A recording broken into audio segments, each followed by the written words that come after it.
Hello everyone, we are back. Welcome to the Gameweek 30 plus preview show with the FPL Cougars. I'm Chris, if you've forgotten. I'm Kieran. Well done. Right, now, today it's just going to be a little bit short show, and we're just going to cover a few little bits before we get back with a full preview show on Monday. But tonight we're just going to talk about reaction to the game being back open, the unlimited transfers. I'm sure everyone has been tinkering. We've been just talking just off air a moment ago how much we've been beavering away this week. We're going to talk about good picks for Gameweek 30. Maybe I don't think there's as many good ones as some people are making out, but more on that in a minute. Then we're also going to talk about our plans, and then potentially for those that don't have bench boost, free hit, wildcard, what might be good picks on this unlimited wildcard for the remainder of the season. So first, Keith, let's have a little catch up just generally, because it's been like 2 months. What's been going on? Have you missed that week to week football? Obviously, yes. Bundesliga coming back like 3 or 4 weeks ago, sort of tied over a little bit, but I've catched a few games, some of the bigger matches with the Dortmunds and the Bayerns, but yeah, I've not played the fantasy for it as many people on Twitter have as well, and I've not been playing the fantasy championship manager as well that people made on Twitter. So yeah, I've been fantasy-less for it's going to be 100 days. On the 17th, isn't it? So yeah, I can't wait for it to come back. Really, like I've been tinkering so much since it's opened up again, and yeah, it just feels good to be back, I suppose. Yeah, definitely. And I've really enjoyed the break. Like when the sort of the games stopped, or the Premier League stopped, but the games and the game weeks even on the FPL site just kept rolling by. We were all a bit confused what was going on. So for a while, I hadn't realised that. And it made me got to about the equivalent of Gameweek 36, and I was like, why is there transfers still like rolling in and out on that FPL website that deals with all the transfers? And you were like, oh yeah, you can still make transfers to your team. And I was like, oh my god, can I? I just assumed you knew, so I didn't say anything. I just thought you knew. I know. So you were even tinkering at that you probably point. should know. Yeah, I know. Yeah, I should have been on. I was tinkering. Oh no, I was. Yeah. I was sat on about game week, what was like game week 36, and I still had Madison, Perez in my team, and a bunch of other rotters on the bench. So yeah, I made some transfers, but then it didn't really matter anyway. I suppose that sort of leads us into the unlimited transfers thing, because everyone's going to come back now, fresh slate basically, free wildcard, as good as. So what was your reaction to that? Were you a bit surprised? I mean, I was sort of hoping for it, but not really surprised now. Like I just figured that was what they were going to do. I thought it'd be a free wildcard for people as well, but not really unlimited transfers before the game week or something. But, it is the best for the sort of health for the game in general, just for casuals to come back. Obviously, it's a big thing to get for the marketing for FPL for everyone to come back with free transfers. Makes sense for them because we are the minority of people on Twitter who are very obsessed with FPL. So I think it made sense overall. And my team wasn't exactly in the best shape, even though I was making transfers. I wasn't really making them in terms of the fixtures like that were coming out, because I thought maybe they might be rescheduled in some different order or anything, so I didn't really know. I was just sort of picking good players. So yeah, I'm just happy it's back now, and yeah, the unlimited transfers was a help for me, and probably you too. Yeah, well, I mean, I was kind of surprised actually, because the remaining fixtures still as they were, and like you say, I think it was probably done to counter some of the people who made transfers from what would have been game week 30 to game week 38, while people who perhaps weren't checking the website religiously because Premier League wasn't on, understandably, sort of missed changing their teams just because the game wasn't put on pause. I kind of did think that they might do something like intermediate, and maybe because of the new rulings and the fact there's going to be 5 subs now, that they might just change the amount of free transfers per week from like 1 to 2, and maybe give people a bit more of a balanced way of doing it rather than a total free overhaul of your team. But I think it's probably the best of both worlds, but I don't think they're ever going to please everyone, are they? No, I think it's actually kind of made it sort of difficult for me, weirdly, because like I want to use the free transfers. It seems a waste not to. My team wasn't in terrible shape, but it wasn't in good enough shape for me to just be able to free hit and not use the transfers. So it's just sort of, I don't want to lose value on players as well, because obviously it's double game week.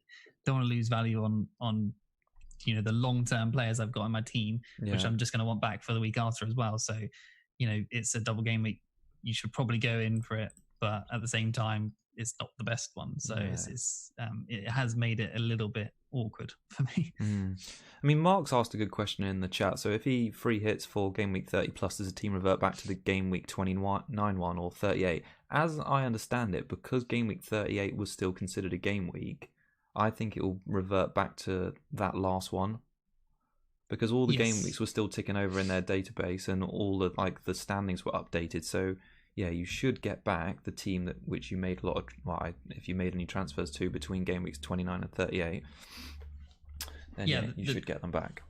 Yeah, as you said, the team that you finished off in 38, that when the games were rolling over, if you free hit, it will go back to that one. Yeah, which for not people, the 29. Yeah, which for people paying attention, I think is not a bad thing at all. Yeah, for people who had made really good transfers during the break and when it was all rolling over, then a free hit is a great option. Obviously, it's obviously possibly the only option if you don't have a wild card. So and you didn't really go all in for double players. So right. Should we change it then and switch up and just show off what our teams are looking like at the moment? So this is what I've just pulled up on screen, our teams as they are with the unlimited transfers.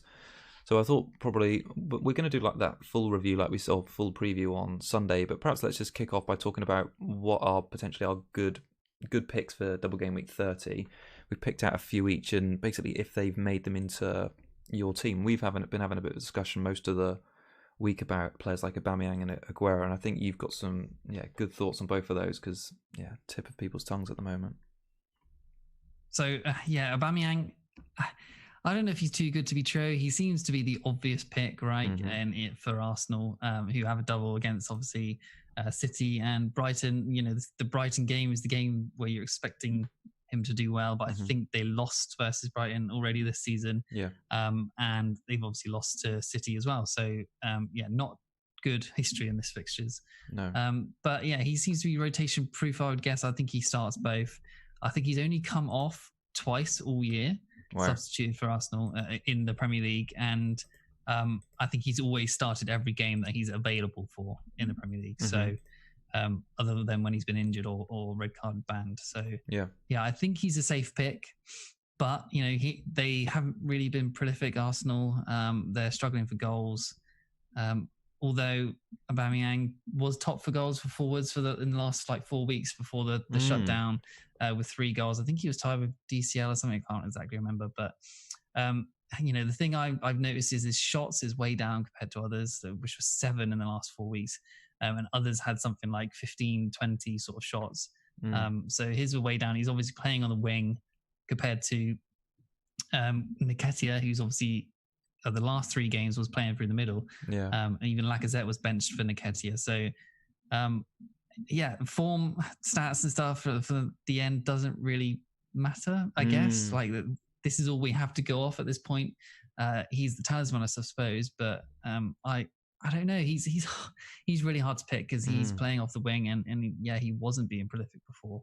So I don't know. What do you think about him? Well, I think it's such an unusual one. I mean, just generally in terms of the game, usually when you start the season off, there's so much pre-season that's gone into it. I think most teams are going to have had 1 or 2 friendlies in them before the season starts, and it's just not enough to get a good idea of the form. Also, because of the way things are being reported now, because there's not many people in the stadium, it's difficult to get a grasp of which players are looking good unless the club goes into great depth. So I think Aubameyang, the Brighton fixture on paper is obviously the nice one. I would say, based on previous history of Arsenal going to the Etihad, they always do well or have scored well there. I think they've scored in the last 5 games in all competitions there. So they are, whilst they've not won any, I think if they do nick something, he could likely be involved. But it's quite a lot of money, isn't it? 11.1 million when you've got Aguero just that little bit more up top with 2 home games.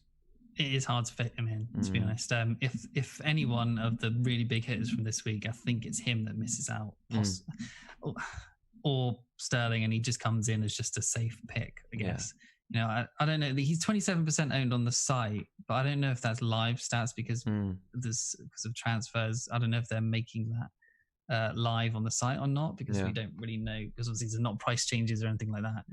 So I imagine he's going to be close to 35-ish% owned, maybe more. So is it just safe to pick him anyway? I guess you might have to. Maybe can other people like sort of cover him? I'm not really sure. Like Saka, not really. Lacazette, he's been playing well in the sort of pre-friendly that they've been having, but he was being benched for Nketiah, as we said. Nketiah is, again, we're not sure, 4.4 million, probably going to get some minutes. He seems to be favoured by Arteta, but it's a huge risk to pick someone like that instead of Aubameyang. But there is such a massive saving, isn't there? So it depends what you can do. But he's a 50-50 for me at the moment, I think. Yeah, I think he's a no. And once we get on to sort of in a minute, I'll bring up our proposed teams for what we're sort of thinking is our really early, because you and I are both on the same path at the moment, aren't we? Unlimited transfers to get maybe somewhere between 8 and 12 players for the bench boost, and then wildcard out of it for Gameweek 31 plus. So some players I pick up, I'll just touch on them briefly, really, because everyone knows about KDB. His ownership is up at 46% now. He's got 2 back-to-back home games. He was in decent form as well before we took the break. I think he'd played the last 10 games and he'd only blanked 4 times. 2 of those were at home, but his last 4 home appearances he'd had 14, 2, 2 and 14. He hadn't had many shots in the box. I don't think he'd had any, actually, in his last 4 before the break. And his XG was way down on 0.85, but it was his key passes and assist potential, which was boosting his scores up. So, I mean, he looks like the biggest captaincy shout at the moment.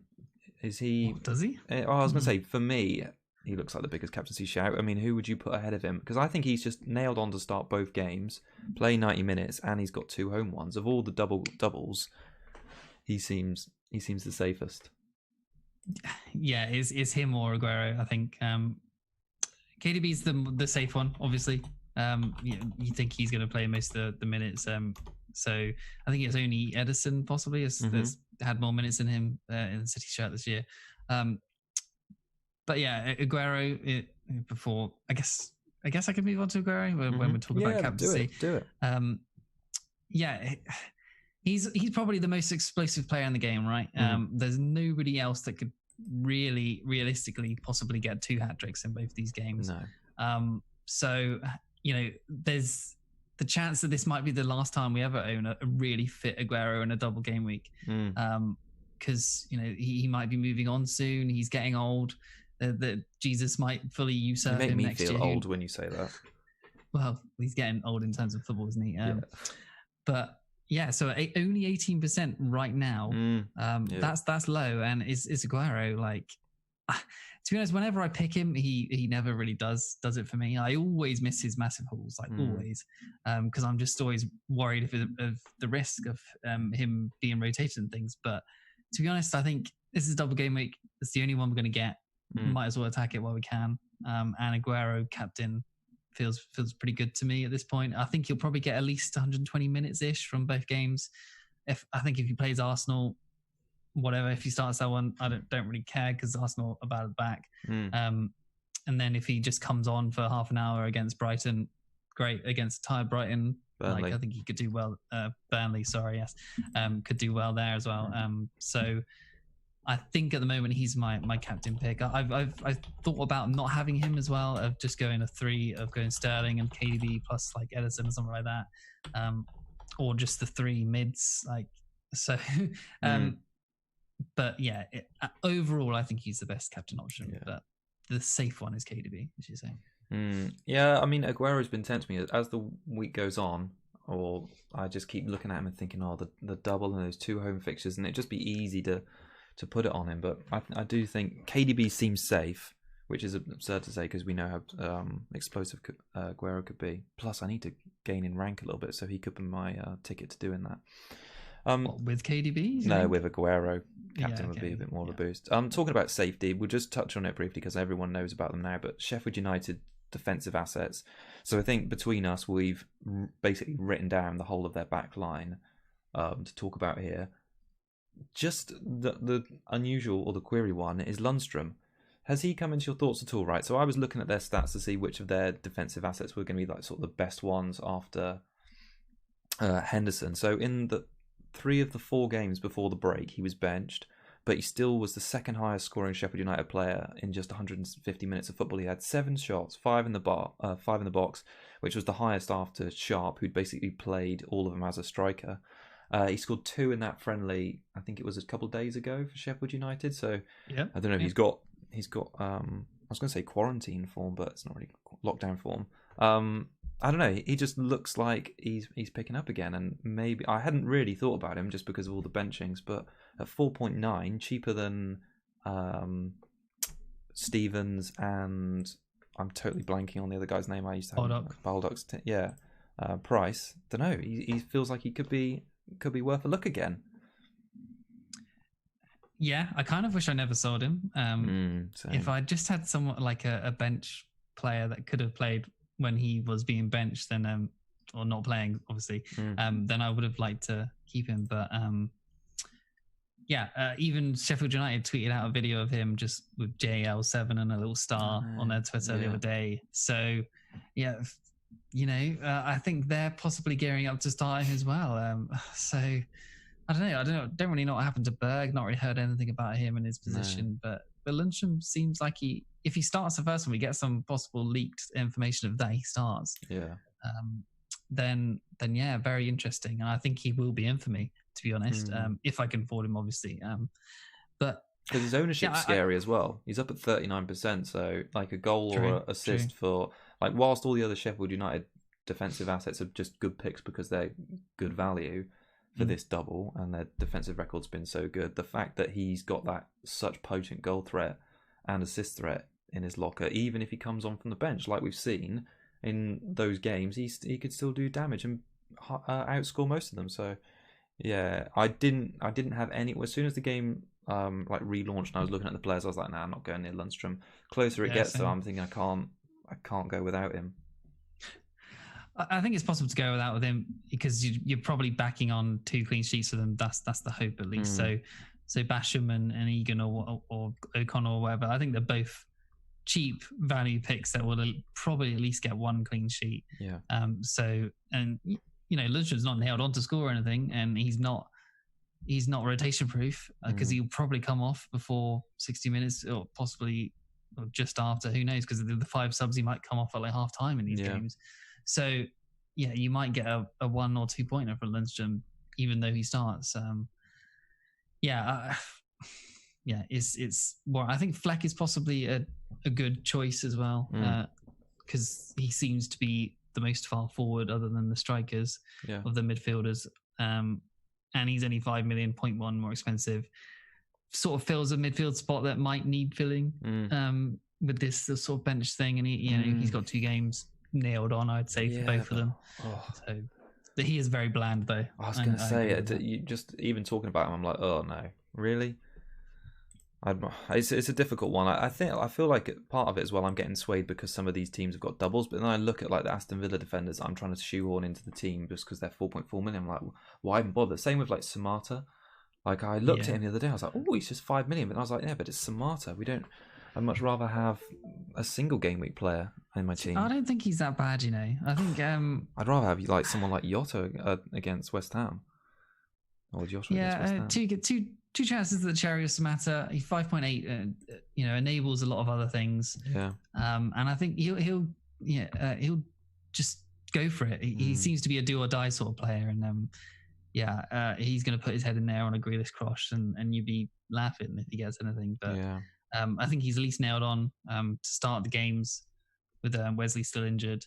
So, and I think Kadoja or something, the other guy, I think he's still injured as well. So I think he's a good choice. Maybe not a perfect choice. There probably is better, but I think he's a good enabler at least.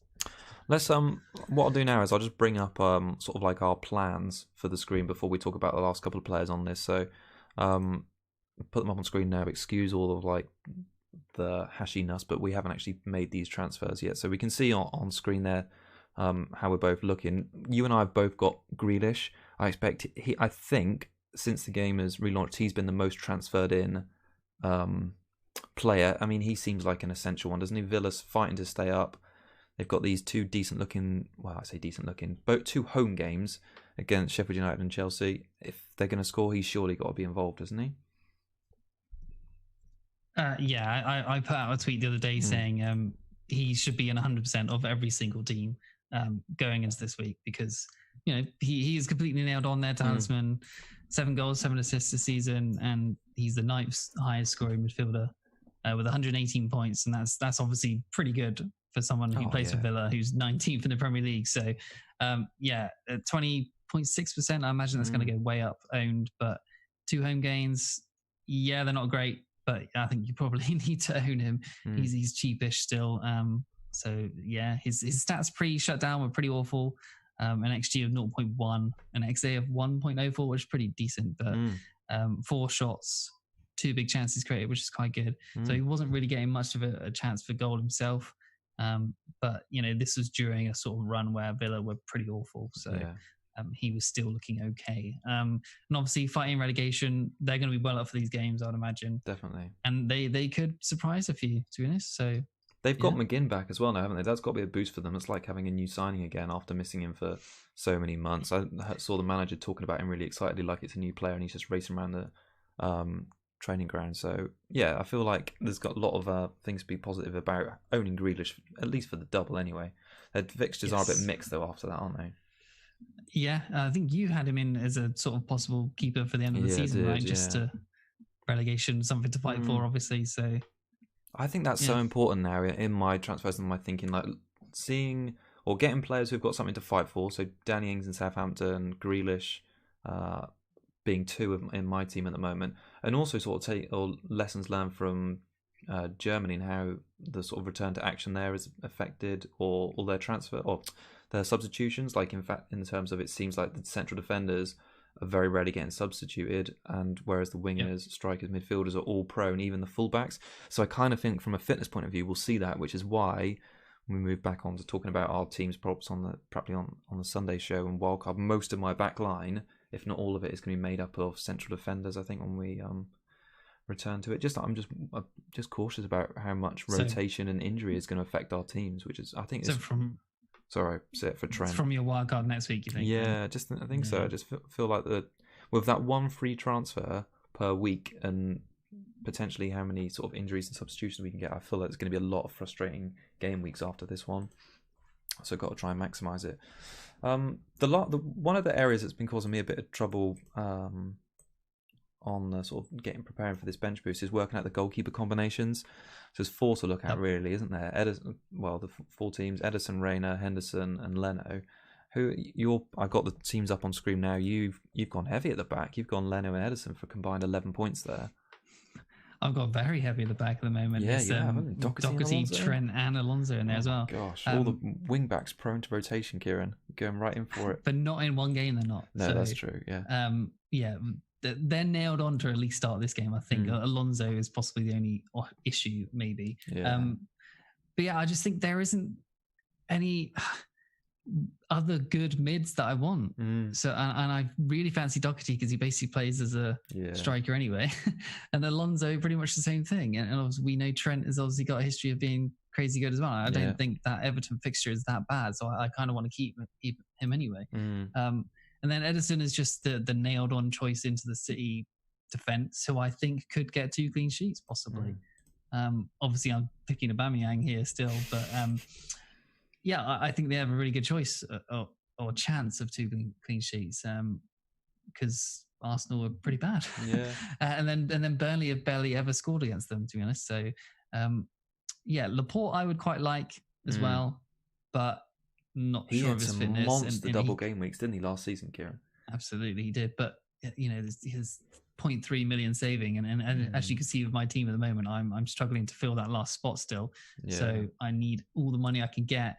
I would quite like to go swordish for all 3, like attacking with Sterling or Mara's in there as well. But if I think there's a chance of 2 clean sheets for City, then I would be silly not to go for at least one of them. Yeah, definitely. How much does it say ups in your bank up in the top hand corner there? Is it 4.3? Yeah, 4.3, which basically gets me nothing. No one. Yeah. I want like a Saka or a Cantwell, which are both 4.7. So I really am struggling where to find the funds for that. It could be a Leno out for like Reina, maybe, but Yeah, so Aston Villa defence is the only one you've not covered, and you've just decided to go big on Doherty and just Alonso. Not really interested in Villa defence. So notably, I think for me on that one, you haven't got any Liverpool attacking coverage, despite like you were saying about the Everton being a big game. Are you conscious about or worried about leaving Salah out for a week? Or what do you mean? I've got attacking coverage, Trent. Okay, all right. He's just a 7.4 million attacker for Liverpool, right? Good point. Yeah, I forgot that. He got an assist, didn't he, in the game the other day against Blackburn? Little training game. Did, yeah. Just shooting from 20 yards out, standard. I'm pretty sure you said to me the other day that you would you think taking Salah out for 1 week in a double is worth it. Yeah, but that's all mind games. Yes, he could do well, but I think just as I just said, I think taking him out for one game for a double game week chance of someone, like Aubameyang, Aguero, I think is worth it. Yeah. No, understandable. All right. In terms of the other game week players, I was only just going to, from the goalkeeper point of view, is just say it seems like Henderson is obviously the safest pick, and I don't think Reina is that bad a shout. I know that Aston Villa boasts the worst defence of all the four, but if you're loading on the goalkeepers at 4.5. I think he was looking all right. So Villa haven't kept a clean sheet in the 6 games he's played for them, which is obviously not good. But he's averaged just under 4 saves per game, and twice he scored or made 7 saves. So there's a couple of bonus points there, or additional points, I should say, rather than bonus points added onto a score. And the bench boost, when you're sort of looking for every point you can, having a goalkeeper that maybe isn't keeping clean sheets but making save points at 4.5 might be quite useful to have on your bench there. All right, so our plans then. Let's just talk about that before we move on to best picks, what we see for the remainder of the season. I think it's probably just we're on the same thinking here, aren't we? So we're going to aim to get between 8 and 10 players on the unlimited transfers. I'm quite keen to keep a lot of my players I've got decent value in. So Ings, Jimenez, Salah, Trent are basically the ones I can't move on. So that means, I'm only going to be looking at a maximum of, I think it's 11 double game week players as a maximum. You can move Salah, surely. He is 12.6 to buy, right? I think my team is like so wedged with the wildcard team I want to get back after. I don't even have like a 0.1 to bring him back. Right. Like all the funds are going into it, so I'm kind of keen not to lose him. But how about you? Fair. How much value have you got tied up? Because you seem to have like spun off a lot of players. The most value is in Jimenez, Trent, and De Bruyne for me. Okay, so they're not going anywhere. So those are the ones that are staying. Salah, I think I only lose 0.1. And then I think Fernandez I lose 0.2, but not so worried about that. I don't know. It's really tough. This is a tough wildcard, honestly. We're having a wildcard. Sorry, a bench piece. I hate the fact that I don't have a good enough team that I can't just free hit, because I would like to do that, because the free hit teams out there that I can see look way better than these bench boost teams, honestly. So I wish I could just do that, but my team is just not in a good enough place to be able to, unfortunately. Yeah. One question we should probably get to before MK has a stroke is MK is saying Barnes or Mount. I think we've got one of each, haven't we, at the moment in our potential bench boost team, which is interesting because I hadn't seen you got Mount and I hadn't seen you got Barnes, and I had Mount in my thinking. I've got him in there because Aston Villa are really poor defensively. Barnes.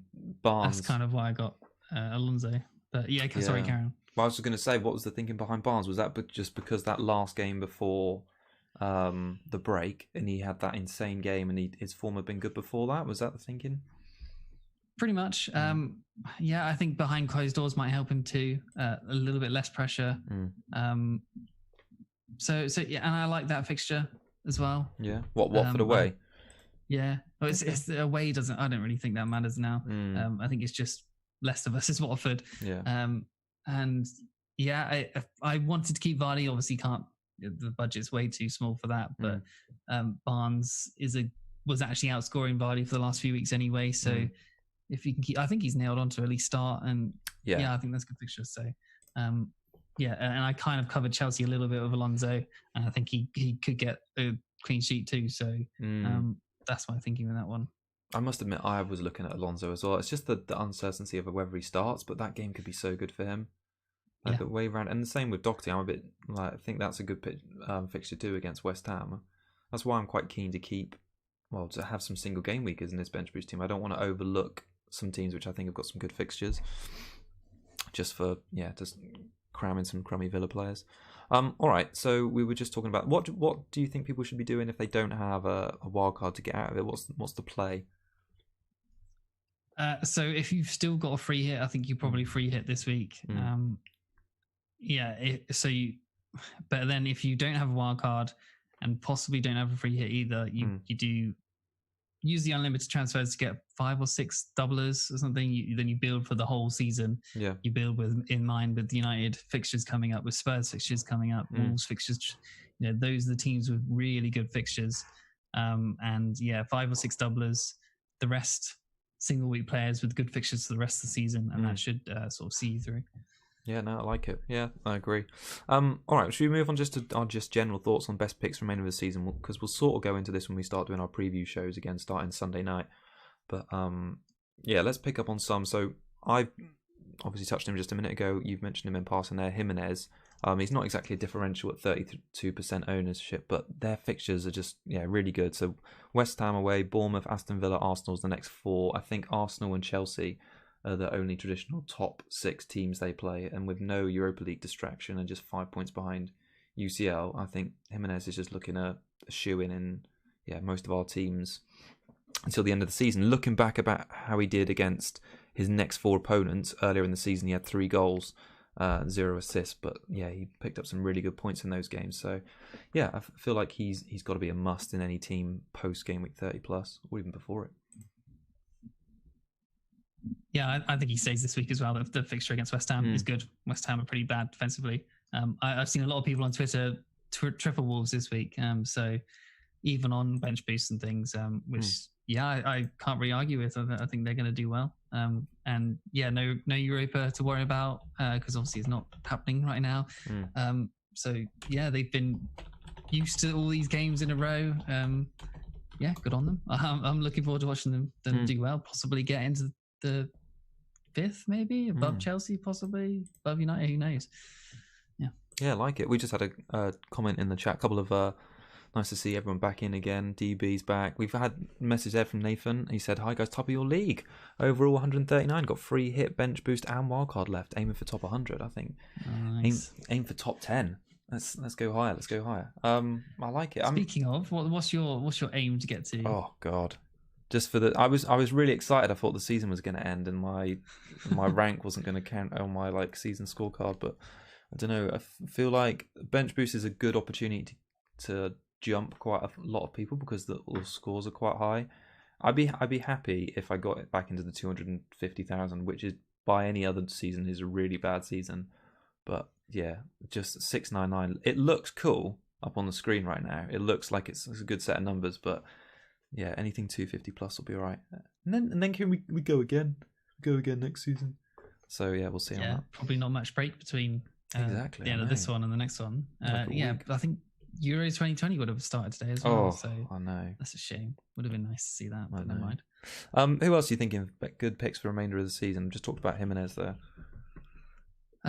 Spurs, possibly. Son, I think is one I'm definitely going to try and shoehorn into my team. Unsure about Kane, but a fit Kane with Son, Bergwijn, Aurier, all those sort of people around him. Ali's obviously, I think he's missing the United game because of an offensive tweet about COVID or something. But I think it's interesting to know what Spurs sort of team is going to show up against United, but their rest of their fixtures are so good. I think they got Southampton, Newcastle, Brighton, Bournemouth, Watford, and Norwich. So that's possibly the best of all. Other than possibly United themselves. A fit Son, I think feels like a good opportunity to get some points. He's probably pretty low owned, but I imagine that's going to rocket up from next week. But he's hard to fit in because he is expensive. So there's so many good players vying for those midfield spots towards the end of the season. I know even City's all of the City's fixtures from Gameweek 33 onwards are crazy good. But there's the rotation. I think I might only have KDB at that point still, even though the fixtures are so good. The rotation is going to be a nightmare. So I think just KDB might be the way to go. And even Liverpool's from, I think, 33 is also really good. Yeah. So there's we aren't going to be able to have them all, but there is some opportunity to be had. Oh, definitely. I'm going to go so heavy in attack. I'm just going to have Trent and then a bunch of like 4 to 4.5 million centre backs, and just try and front load the top of my team because I want to see some goals and have some fun. I agree. One of the centre backs who I might load with, but maybe not, is Maguire, mainly because of how good United's defensive stats were just before the break and how good their fixtures are after Tottenham. So they had a bit of a turn, didn't they, before the break? They were cruising. They'd great run of form, culminating that 2-0 win against City. That was their 4th clean sheet in 5 games, and Maguire scored 32 points across those 5, boosted a little bit by that goal he scored against Chelsea. He had 4 shots in the box between game weeks 24 and 27, and he's played every minute this season, so I kind of think that's going to continue towards the end of the season. And after Tottenham, they got Sheffield United at home, Brighton, Bournemouth, Aston Villa, Southampton, Crystal Palace, West Ham, Leicester until the end of the season. So they are such a nice run of fixtures, and I could see more clean sheets there. I know when the transfers were coming in or between game weeks 29 and 38, the original ones, you got Wan-Bissaka in your team, didn't you? That was one of your moves. Yeah, I did. But yeah, I think I probably would go for Maguire. I think I only got him just because I think he was starting to get a little bit more attacking, and the opportunity for assists was a bit more there with him. But as you say, with this sort of 5 subs and wing backs or left backs or etc. doing the more running, I think possibly centre backs are going to be the safer picks. And Laporte could be a great pick towards the end of the season. Yeah, definitely. Who else do you reckon between now and the end? Laporte, like you said, is a good one. Obviously, any of the other United attackers, Bruno, Martial, Rashford coming back, Pogba too. I think, those fixtures are so good that you're going to need, weird to say, a United triple up might be on the cards. I think I'll definitely be doing it just because obviously this is my team, and I want to see them do well. So a Bruno, Rashford and Maguire triple up seems pretty good. Or a Martial, assuming he's still out of position, quite like Tony. He usually does well when there's good players around him. So when Pogba hasn't been in the team, he's done a little bit worse. But when he is in the team, Martial, does well. So I like United, obviously. And then, we spoke about Wolves. Even Abraham, I think, looks quite good. Chelsea's fixtures are good. And you've got a little bit to talk about him, haven't you? Yeah, well, he picked up that injury, didn't he, and just missed a couple of games before the break. But between game weeks 20 and 25, he'd had 4 attacking returns, 2 assists and 2 goals, picking up 20 points. And he'd looked quite good. I mean, not back to his sort of early season best, but 6 big chances, 16 shots in the box. I kind of feel like this is an interesting moment for Chelsea and Tammy, because they've signed or look to be signing Werner, and you imagine he's going to play. Chelsea usually play 4-3-3. They've got Pulisic, they've got Hudson-Odoi potentially getting through. So that sort of central striker role looks like it might be taken away from him. So he's basically got 8 games, 1 to help fire Chelsea into next season's Champions League proper, and then also to sort of remind Lampard, hey, look, I'm still here. I want to fight for this position. So I kind of think he's got a little bit to not prove to, maybe a bit to prove to Lampard and say, look, I'm going to want to be more of a consideration. So, 7.5 million. He's a good price and fairly low ownership, 15%. He's a good pick for this week as well. Honestly, with bench boost, the Villa fixture. I've tried to fit him in, honestly. But it's like, who do I remove out of Aguero and Aubameyang? It's like, I know. It's so hard out of those two just to fit him in. So, because obviously Jimenez is going nowhere for me. So, I do fancy Abraham this week. I think his ownership is probably pretty low. I think it's 15% It's not. It's not high. Okay. But he's probably going to be taken off the 60 odd minutes still. That was happening before, and it's definitely going to continue now that there's 5 subs. And Giroud was playing well before the break, wasn't he? So, there is that risk with him, but I think he's got a great chance of doing well. I just had, off the top of my head, I remember that at the start of the season, he did well against the promoted teams. And I've just had a quick look. So against Norwich, 2 goals, against Sheffield United, 2 goals, and against Aston Villa when they played him at Stamford Bridge, 1 goal and 1 assist for a 12-pointer. So, he could be a sort of a sneaky pick for this bench boost weekend. DB quickly asking, would you agree that KDB, Abba and Jimenez are all shoo-ins for this week? Yes. Yeah. Pretty much. I'm Other probably than possibly ABBA. I was going to say, I'm not totally shoot into Aubameyang at the moment. I'm teetering. I'm more likely to going to pick Aguero, but yeah, Aubameyang. Every time I just fill that striker spot, I then think, oh, maybe I'll get rid of Salah and just load on City mids instead of Aguero, because at least we know Aubameyang's going to play 180 minutes. Well, more likely to play 180 than Aguero is. There's another person called Kieran W in the chat. Nice. Are you concerned with ABBA playing on the left wing? Do you feel that someone like Rashford, KDB, or even Jota are better value? From 31 onwards, yes. Although ABBA's fixtures after this double are still really good for at least 3 weeks. I think I can't remember exactly off the top of my head what they are. But yeah, the left wing does worry me for sure. It's just who'd you pick instead? You kind of want to cover Arsenal somehow in this double, right? Yep. And who else is there to pick other than Aubameyang? Really, you pick Leno, which I think is a no-brainer. Wouldn't go near any of their defenders. No, Saka and Nketiah, they'll get some minutes, but not enough. Then they're not reliable. Aubameyang's nailed on at least, so I don't know. I think it's a really difficult. I can't give a solid answer. No, honestly. I can't give a solid answer, which makes me think that like I don't want him in my team if I can't trust him for it.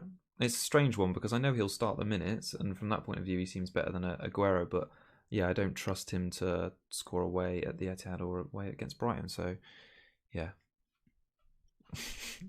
I like. Someone's saying bad dream is saying Özil. Just nah. No, thank you. No, just because I've watched him quite a lot play for Arsenal and just be lazy and lethargic, and I don't want that. Like, he's such a good player, but I want the intensity. And I know if he was like 6 yards out and the goal's in front of him, he'd probably just try and pass it sideways for a little cheeky assist rather than smash it in. I like Brie. He said, "Sorry, I'm late. I got a note from his mum." Got a note from him. That's cute. Cool. All right. So, is there any more we want to talk about before we wrap up tonight? Because we're going to do another show again on Sunday. It's only 2 nights away, so yeah, full preview on Sunday, isn't it? Yeah, and we've got a lot to preview between now and these turnaround times. Our plan is for people watching, we're probably going to still try and do one show a week, the normal preview show on a normal Tuesday, and then if we have a moment to breathe in between that relentless schedule, we might do some live shows on the Sundays. But it's just going to be crazy. Yeah. I like Nathan said Ozil always starts with Arteta. I mean, maybe. I haven't heard much good in the 2 friendlies that he's done. Maybe I need to look into that a little bit more. Coolio. I think we've mentioned everyone we want to mention. I think so. Talk about everything we needed to talk about. It's just good to be back. I feel just got into the groove quite seamlessly, I hope. It feels like. Cool. 45 minutes, rounded off nearly to the second. Cool. Any more to add? We've got an extra 15 minutes than planned, so yeah, all good. Yeah.